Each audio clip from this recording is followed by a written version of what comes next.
The more hits we play, the more hits we get. URLradio.net. Stacey Sturm, and I am here with Kevin Farley. How's it going today? Great, thanks. So we're really excited to have you here. Oh, I'm excited to be here. I've never been here before.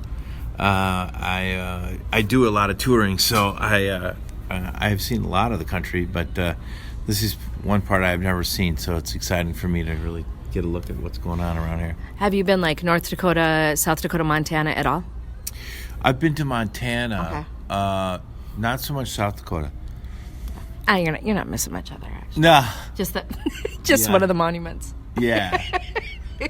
Never seen that either, which I gotta go see that one of these days. Now, usually I like to give people that come in crap about the cold, but you're originally from Wisconsin, so it's not like this is anything new to you. I know. It's not too new, no. And I live in New York now, so Yeah.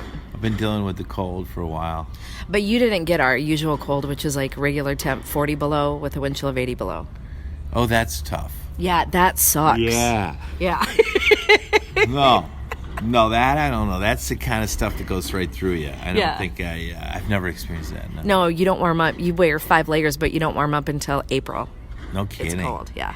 80 below, you said? Like, legit, one day I remember they actually canceled school because regular temp was like 40 below and wind chill was like 55 below. Ooh. Yeah, I know. Yeah. But now, happier topics. So I've followed your career a little bit because I've watched Hot in Cleveland. I love Always Sunny in Philadelphia. Yeah. And I saw you on the ski episode. Yeah. I was on the ski You were episode. supposed to be a good time, but you weren't. No, I was a guy dealing with the custody of his kid. Yeah. And, they were there to have Party Mountain, and they were there. Yeah.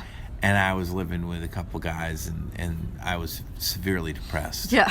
Trying to deal with the custody of my child. So I was bringing everybody down in that episode. Yeah, you were a good time. They didn't want it. They wanted it to be like Ski Patrol. Like the 80s. Yeah. There was a movie I think they were thinking of called Hot Dog back in the day. Oh, that's right. I forgot It about was that. a ski movie, and I think they kind of based it off that, which they loved. Yeah. You've done, and you're on Netflix too. Yeah. I do a show on Netflix called F is for Family, which Yeah. I do a lot of voiceovers for. Yeah. I do the neighbor Babe. I do a baggage handler, Carl. I do, let's see, there's a couple guys in the office that I'm sort of a utility player. They'll put me Yeah. in different voices. Well, you're pretty versatile. I guess so, yeah. Yeah. I guess so. I like to think so. So out of all of your and you've done some starring roles in movies too. But what has been some of your favorite things that you've done? What are some of your favorite roles?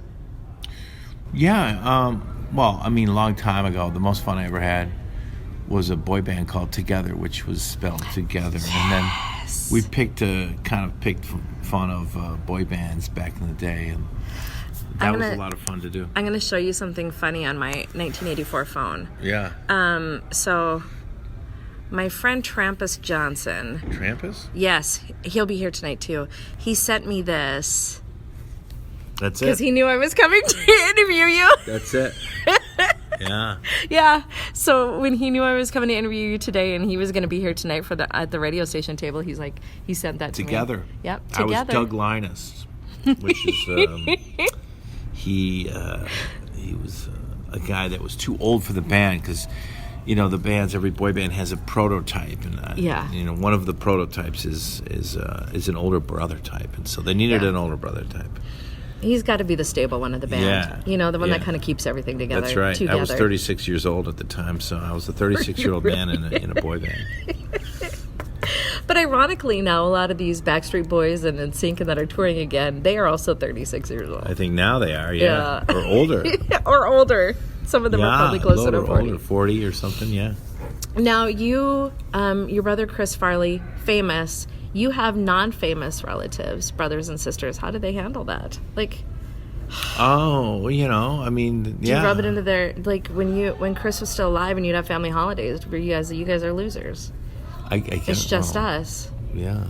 I mean, I don't know. I don't think I try not to get into all that. With my siblings. It just I think today would have been Chris's birthday. So Oh my God, Yeah. really? Yeah, today would have been his birthday. Wow, I didn't even realize that. No, well, it is his birthday. Actually, it doesn't go away. So Yeah, it's true. That doesn't change. The day doesn't change. Yeah. No, I mean, the rest of us, John, my little brother, he's in acting, and Tom is, he does a lot of marketing kind of things for all different kinds of stuff. He lives in Madison. So it must have been a blast growing up because you got, like, you, Chris, your other brother is an actor. How did you guys in Madison, Wisconsin, become such a funny, acting, artistic kind of family? I think that's a matter of what our interests were. I think we were pretty much interested in. My dad was a businessman, but I think we gravitated toward more creative things. Plays and this and that. Acting was something that I got interested in at an early age. Along with my brother John and my brother Chris. I just think we were gravitated towards it. I enjoyed plays. I could do all kinds of live acting. Mm-hmm. It's just sort of something that all three of us, me, John, and Chris, just gravitated toward.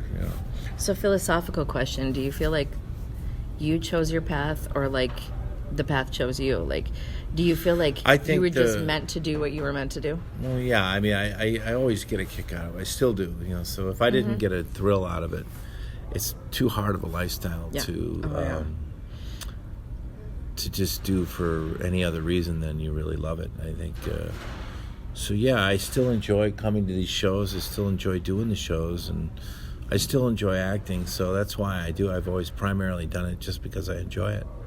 So I think it speaks to me every time that I do it. So that's why I keep doing it. If it didn't, then I'd probably do something else. And when it doesn't, you're done. What's going to be your backup career? Fishing. I don't know. Golfing. Who knows? So you're here in Bismarck tonight at the Baymont Inn and Suites. Showtime 8 o'clock. What can people expect from your shows?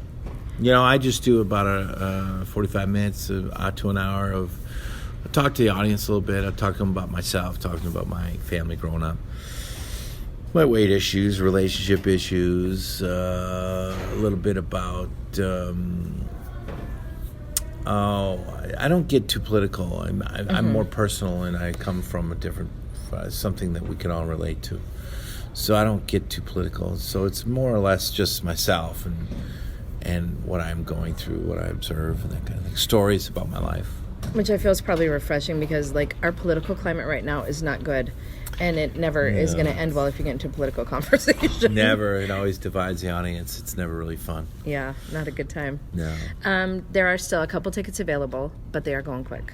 Going quick. They're going quick. So if you want to see Kevin Farley, Baymont Inn and Suites tonight, you can go to ticketleap.com or you can get your tickets here at the Baymont. You can take your chances at the door, but I wouldn't. I'd get them now before they're gone. Yeah. Thanks for being on with us today, Kevin. Oh, thank you. See you tonight.